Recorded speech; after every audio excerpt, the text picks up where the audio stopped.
and investigate, ask some open-ended questions to spur conversation in that area and let her know it's safe for her to talk and to express her own will, to express disagreement, to talk those things through and help her navigate that. And you may find what's at the root of that desire to identify in this false identity. And it has really nothing to do with, well, I was born in the wrong body. Welcome to the Bridge Between Us podcast. I'm your host, Melinda Patrick.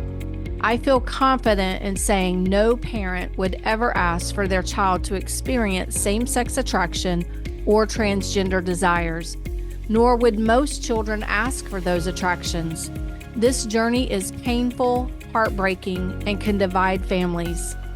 As Christian parents, we long to have a good, healthy relationship with our child while also desiring to walk in a right relationship with our Lord and Savior, Jesus Christ. Another desire that we have is for our children to encounter the Lord Jesus Christ in a real and personal way. This journey is messy, but with Jesus Christ, it is possible to live it out with grace and truth. Today, my friend and guest, Dr. Linda Seiler, is joining us for part 2. If you did not listen to last week's episode, I encourage you to go back and listen to that. In that episode, Dr. Seiler shares her testimony and her healing journey. Today, Dr. Seiler, she is sharing with us the 3 categories of transgender. She'll also be diving into ROGD, Rapid Onset Gender Dysphoria. I'm not sure if you have noticed, but I certainly have noticed a high trend in transgender right now. Linda is going to be breaking that down. She's also giving us practical application. Yes, we know we can pray, but we also want to be able to have things that we can be doing right now with our child. And so she's going to be giving us some practical application and also giving us some resources that we can use. This podcast is not just for parents that may have a child that is transgender. This podcast is for everyone. Again, as I say, if we are praying, we need to be preparing, and that includes the church. So buckle up. Get out your pen and paper. I know Linda is going to be sharing a lot of information that will be helpful for you. And make sure you check out the show notes. I'm listing all the resources in the show notes, and I'm also linking a way to register for the ReStory 24 conference. This is something you don't want to miss. In fact, in this podcast, Linda will be sharing more about the conference. Okay, friends. Let's get into my conversation with Dr. Linda Seiler. Give us some insight. What's going on in the culture? What do we need to be looking for? Yeah, I explained this in a chapter on how do transgender desires develop. And I talk about there's 3 different kinds of transgender that we could kind of categorize. There's those that grow up like me in a more kind of what in my book I call traditional gender dysphoria or homophilic gender dysphoria, homo same philia love. So those that experience gender confusion or they're insecure about their own gender and they want to be the opposite sex, and they also find themselves attracted to the same biological sex. And then there are autogynephilia, auto self, gyne woman, philia love. That's men who get excited about the idea of them being themselves a woman. So it's like Bruce Jenner. He's attracted to females, but he himself wants to be a woman. That's a different category. And then there's the most recent rapid onset gender dysphoria, or ROGD. Lisa Littman, a researcher at Brown University, did a study on this in 2018, and she coined the term rapid onset gender dysphoria because in her research, there were these teenage girls who are all of a sudden coming out as transgender, and they had none of the stuff I had in my background as far as being a gender nonconforming child or, maybe childhood sexual abuse or whatever. These are girls who were, for all practical purposes, just a typical girly girl growing up. And then all of a sudden in their teenage years, they come home and they're like, Mom, I'm non-binary, I'm transgender, I'm whatever. And it was mostly teenage girls. It's happening among boys too, but it's mostly teenage girls. And so Lisa Littman did some research and found out this is happening on a large level, and it's essentially a social contagion. Mm. that is spreading because of the advent of social media and students, kids being addicted to their phones and communicating primarily through virtual reality. And that is spreading in the same way that when I was a kid growing up, it was anorexia and bulimia among girls. And girls are more social creatures and they tend to take on one another's burdens more so than guys do. And so these social contagions spread among girls where they take on what their friend is going through.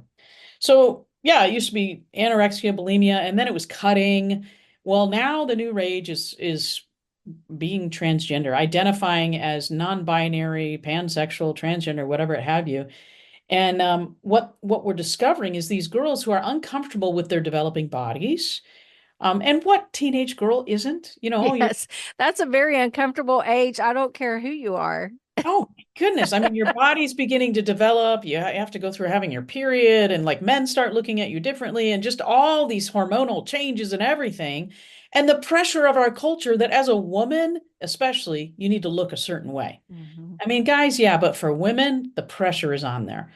And so these girls are uncomfortable with their developing bodies. They don't feel like they're fitting in socially. They don't look like the cover girl on the magazine or whatever. And so the idea gets planted in them that, if I'm uncomfortable in my developing body and I don't look like this girl on the cover page, maybe I'm not really woman as much as she's woman. And we have essentially eliminated the category of tomboy in our culture. You can't be just a sporty girl who doesn't have to look like the magazine cover. And so we've essentially said, if you're not that way, then well, that must mean you're transgender. Must mean you're meant to be a boy. And a lot of them are finding this ideology is getting to them through games that they're playing on their phones that a lot of parents don't even know. I had one friend, her daughter was playing this little game called Roblox on her phone, her iPad, whatever. And it just looked like an innocent little game. And my friend had no idea that there are chat rooms behind these games. And one day her daughter comes home, she says, Mom, I'm a lesbian. Her mom just turns to her and says, What gives you that idea? And come to find out after some further investigation, she realized she's having conversations with complete strangers who are defiling her on this game in these chat rooms. So it's happening there, it's happening, online, social media, whatever. But now it's just trendy. It's just if girls who are uncomfortable with their developing bodies, socially awkward, don't feel like they can fit in, and get the idea that maybe that means I'm not really woman and I would be more successful as a guy. And so they can buy a breast binder on Amazon and, start binding their breasts and start going by an alternative name and personality. And when they come out on social media and say, hey, my new name is, and I want to go by they, them, or he, him, or whatever, they may have never really gotten much action on social media, but as soon as they come out as some LGBTQ identity, especially transgender, because that's all the rage now, they are showered with affirmation. And the endorphins in the brain, everything, it tells them, wow, okay, this is the answer to my insecurities, to my mental health issues, my depression, my anxieties. I am just being showered with praise. It is an automatic shield to peer rejection. And who doesn't want to be shielded from peer rejection in junior high school? Your peer influence and affirmation is more important during that time of your life more than any other time in your life. And so it's an automatic shield from that. And then if they go on and start, identifying by this false name, false pronouns, getting all this praise, they may decide to start injecting testosterone because they can get on YouTube and watch videos of girls saying, this is day 1 on T, day 2 on T, week 1, month 1, year 1. And it's mesmerizing to watch these changes. And so they get the idea, wow, yeah, I should start taking testosterone. I'm just so glad I didn't grow up in this day and age because I would have injected T in a heartbeat. If I knew I wasn't the only one and I could watch other people do it and find out where to get it and how. And you can go to Planned Parenthood in Oregon. You can be 15 and go to Planned Parenthood. You don't have to be an adult, and they'll give it to you after a 30-minute consult. You don't have to have a note from a doctor or anything. So these teenagers are injecting testosterone. Well, when the female body gets hits of testosterone, it acts as a euphoric drug. And all of a sudden it feels like their mental health issues are going away and they find themselves more confident in conversation. And it seems to reinforce this is the answer to all of my problems. Mm. And of course, that will then begin physical changes. Their hairline will begin to recede, their voice will begin to drop and change. They'll begin to grow facial hair and just all sorts of it. And it slims the body. So you start getting rid of some of the baby fat. Well, that feels great because you're conscious of health, weight gain and things like that. So all these changes start happening and people are affirming you and showering you with praise. And it seems for a period of time that all your troubles go away. So we're seeing this social contagion happening among teenage girls, and it is happening at an alarming rate. Abigail Shier writes about it in her book, Irreversible Damage, that in the UK, where they keep really meticulous health records, more so than we do here, they've seen a 4,000% increase of young Wow. girls visiting these gender clinics. 4,000. Oh, In the US, it's estimated to be 1,000% increase over the last decade. Of course, it may be more than that. We don't know. But it's rampant. And you see it everywhere. I mean, everybody you talk to, like you said, that's the issue now. It's not same-sex attraction. But what's happening now is if you go to YouTube and you type in the word detransitioner, it's the saddest thing you'll ever see. mm-hmm. Droves of young women in their 20s who thought it was a great idea in their teenage years to transition. And they were on testosterone for, 3, 4, 5, 6 years. Their voice drops, permanent changes to their body. That's why Abigail calls her book Irreversible Damage. And these girls realize, you know what? This didn't solve all my problems. And when they transition as teenagers or in their early 20s, their prefrontal cortex isn't even fully developed until they're 25 or 30. And so they can't make these lifelong decisions that may even affect their fertility in years to come. They don't have the competency to make that kind of decision at that young age. But anyway, their brains begin to develop and they start to realize, this didn't solve everything like I thought it would. And so they decide to detransition. But now you think they felt awkward before. Well, now you're really awkward living as a woman with a man's voice and 5 o'clock shadow and receding hairline and changes to your body that are permanent and they don't go back and reverse. Just like a male who's gone through puberty, it doesn't reverse. And so it's really hard for them trying, to live as a woman, but they realize, that was a false hope. It didn't deliver. And what we're discovering is that the girls who are quote unquote transitioning, typically they have mental health issues, high incidence of depression and anxiety, which increased during 2020 with COVID and everybody getting on their phones and the social media pressure. I mean, you and I had peer pressure growing up as teenagers, but when you add social media and the LGBTQ normalization and all that's going on now, the pressure on these girls to fit in and to find a way to fit in and be praised is crazy. And they are taking drastic measures to change their bodies and identify as transgender and so forth. So I write about that phenomenon in my book and give some resources to help parents if they're parenting a daughter who is going through that, or even a son. There are some resources in there that can help you.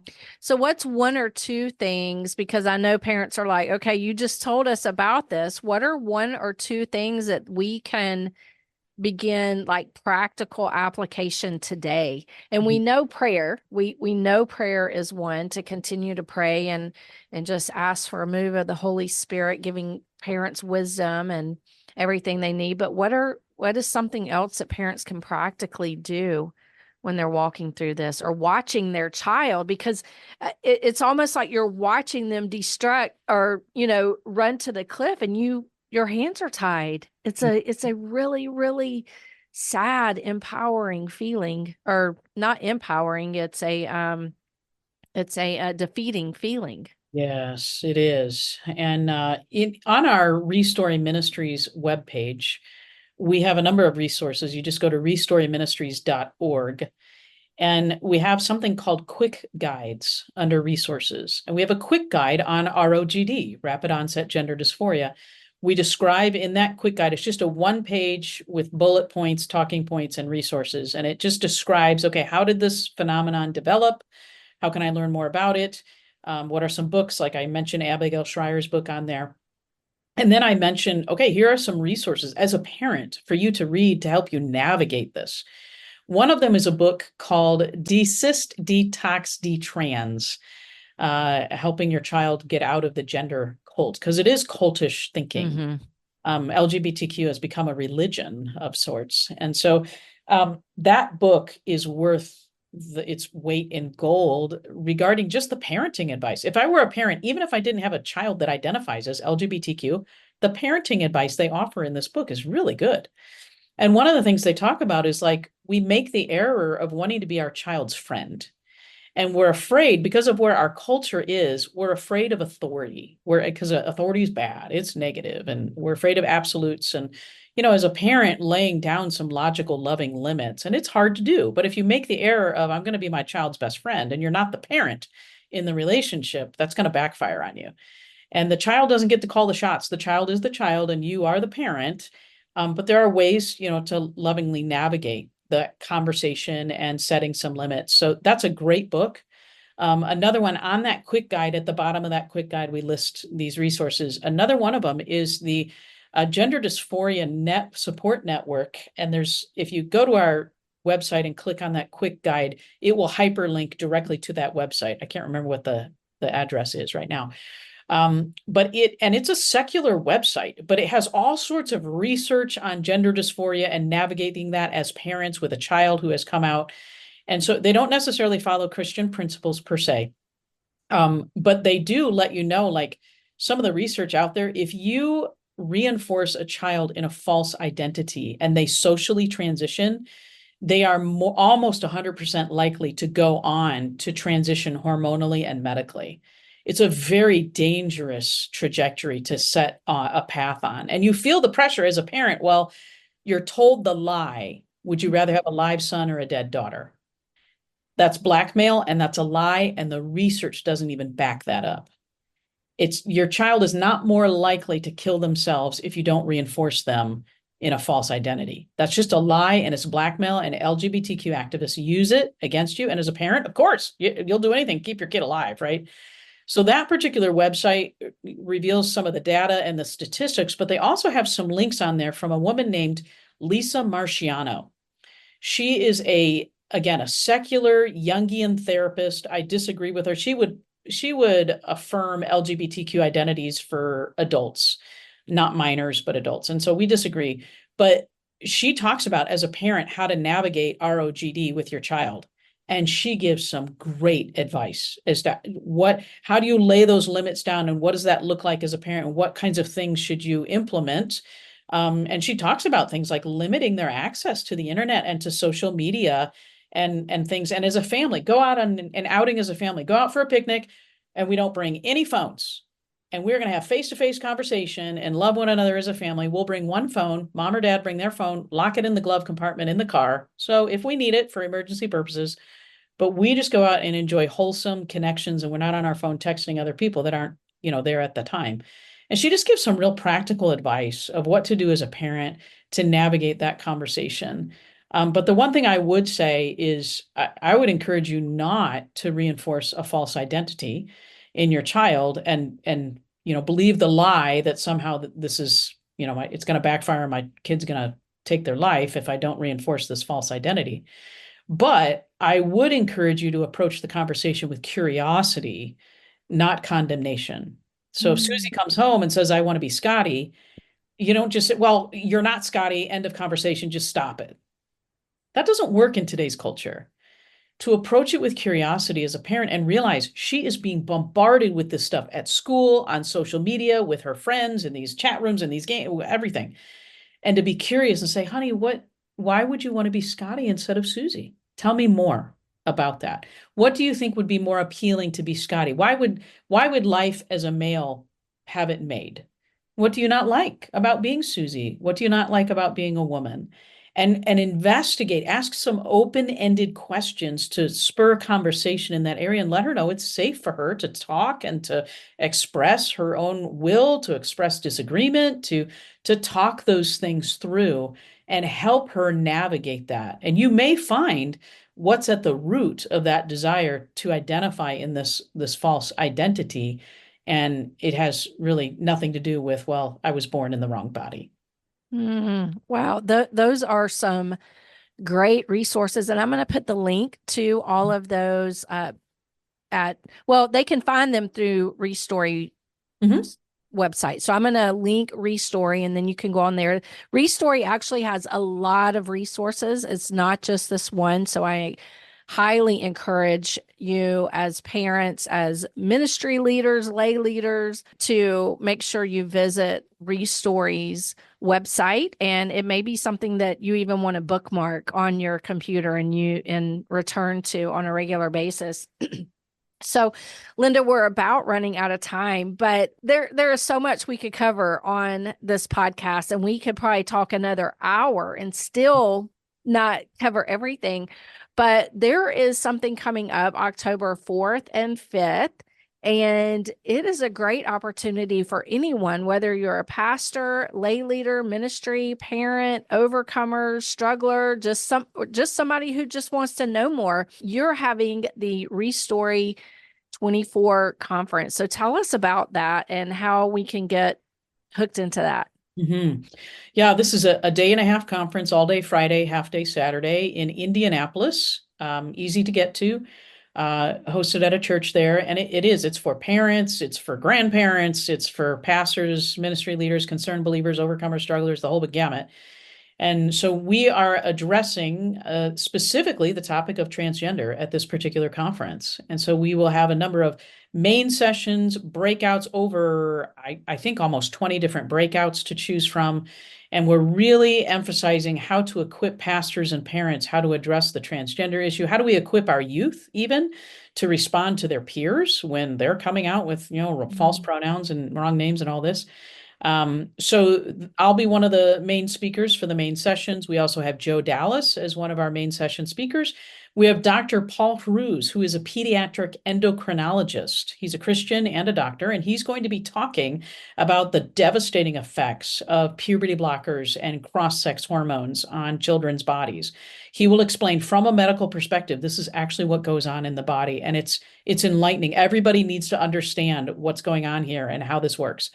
We'll have a number of testimonies at the conference to give parents and pastors hope that, hey, transformation is possible.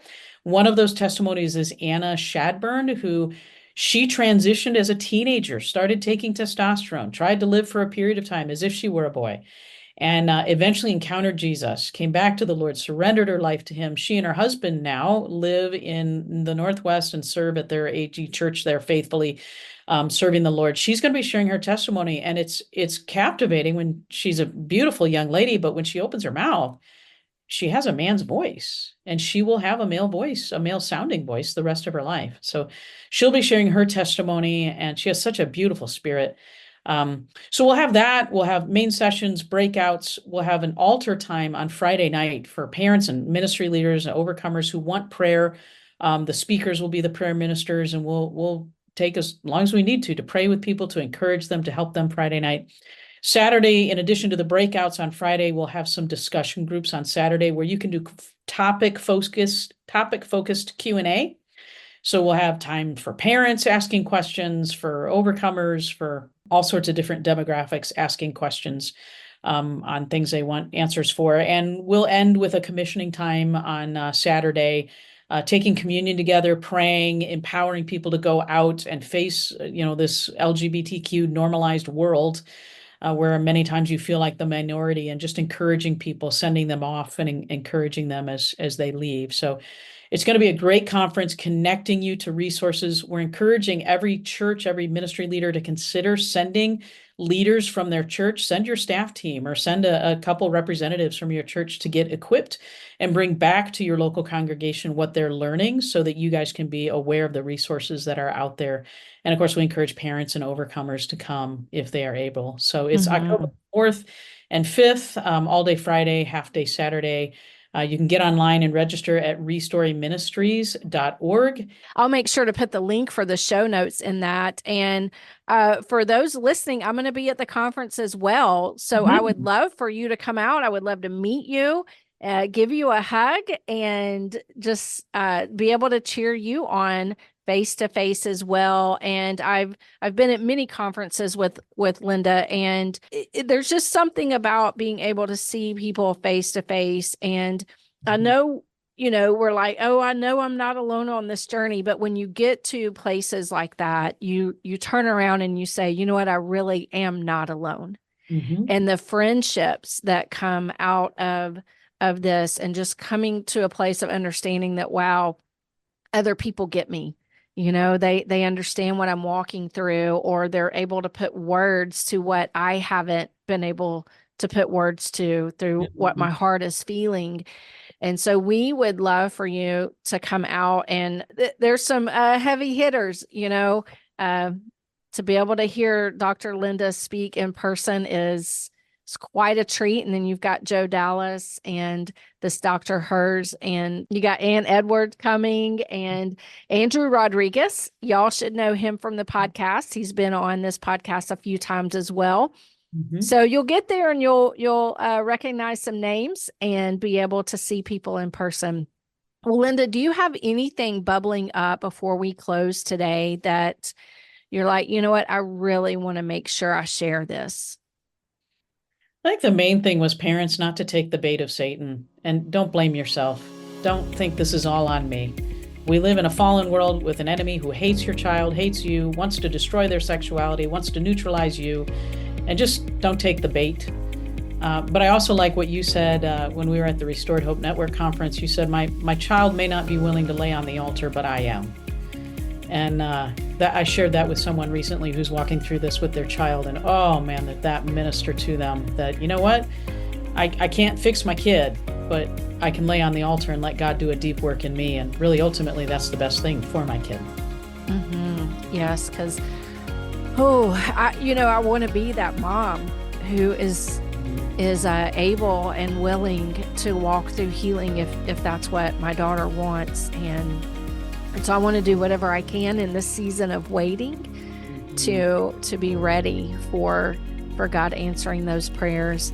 Friends, I strongly encourage you to make sure you check the links in the show notes today and really pray about attending this conference. It will not be online. So there is not an online option. It's an in-person only. So you want to make sure you get there. And as we close every day, I want to remind you that God has entrusted this journey to you. And as you engage with Him, He will faithfully equip you for each next step. And Dr. Linda Seiler, I am so thankful today that He has used you to bring equipping to our hearts. Thank you. It's a privilege. Yes. Okay, friends, check the show notes. Make sure you register for ReStory. And hey, if you come to the conference, send me an email, melinda@melindapatrick.org. I would love to make sure I have time to connect with you. And until then, I'll talk to you next week.